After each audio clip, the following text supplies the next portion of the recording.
নমস্কার, আমি doctor Shubham Banerjee from smile town aesthetic and dental clinic.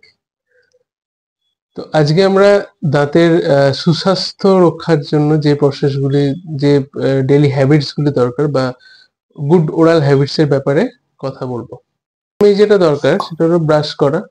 দিনে দুবার অ্যাটলিস্ট ব্রাশ করতে হবে, সকালবেলা ব্রেকফাস্ট করার পর বা সকালবেলা ঘুম থেকে ওঠার পর একবার, রাত্রিবেলা অবশ্যই ডিনারের পর আপনাকে ব্রাশ করতে হবে। তো ব্রাশিং এর সময় আমরা যে কোনো টুথপেস্ট, বাজার চলতি যে টুথপেস্ট গুলো পাওয়া যায় সেগুলো আপনি ইউজ করতে পারেন, অথবা মেডিকেটেড কিছু টুথপেস্ট আমরা সাজেস্ট করি। আপনার কোনো দাঁতের সেন্সিটিভিটি বা গাম প্রবলেম হলে সেগুলো আমরা সাজেস্ট করি, সেগুলো ইউজ করতে পারেন। সেকেন্ড হচ্ছে ফ্লসিং। ফ্লসিং জিনিসটা আমরা খুব একটা অবগত নই ফ্লসিং এর ব্যাপারে।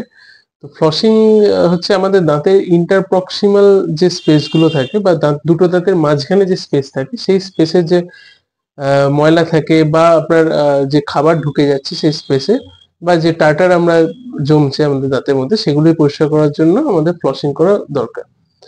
তো আপনি দিনে একবার ফ্লসিং করতে পারেন, বা আপনার দুটো দাঁতের মাঝখানে যেখানগুলো খাবার জমছে, যে ইন্টারপ্রক্সিমাল জায়গাগুলো খাবার জমছে, সেই খাবারগুলি পরিষ্কার করার জন্য টুথপিকের বদলে আপনি সার্টিফাইড যে ফ্লস গুলো পাওয়া যায় বাজারে, সেগুলো আপনি ব্যবহার করতে পারেন।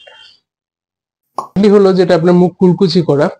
তো আপনি খাবার পর, প্রত্যেকবার খাওয়ার পর অবশ্যই জল দিয়ে মুখ কুলকুচি করে ধোবেন।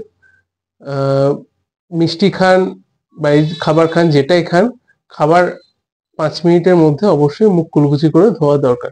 আমাদের ক্যাভিটি যেটা তৈরি হয়, সেগুলোর মেন কারণ হচ্ছে আপনার মিষ্টি জাতীয় দ্রব্য বা কার্বোহাইড্রেট টুথ সারফেসের সাথে বেশিক্ষণ লেগে থাকা। তো আপনি সেটা যদি মুখ কুলকুচি করে ধুয়ে নেন, আপনার ক্যাভিটির প্রবণতা অনেক কমবে। আপনি মেডিকেটেড যে কোনো মাউথওয়াশ দিনে একবার বা দুবার ব্যবহার করতে পারেন, তবে অবশ্যই সেটা ডেন্টিস্টের পরামর্শ অনুযায়ী।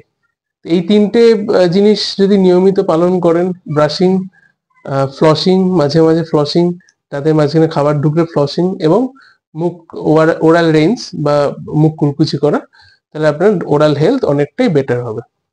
এবং অবশ্যই বছরে একবার বা দুবার আপনি ডেন্টিস্টের কাছে পরামর্শ নেবেন আপনার গুড ওরাল হেলথ মেনটেন করার জন্য কি কি করা দরকার। নমস্কার।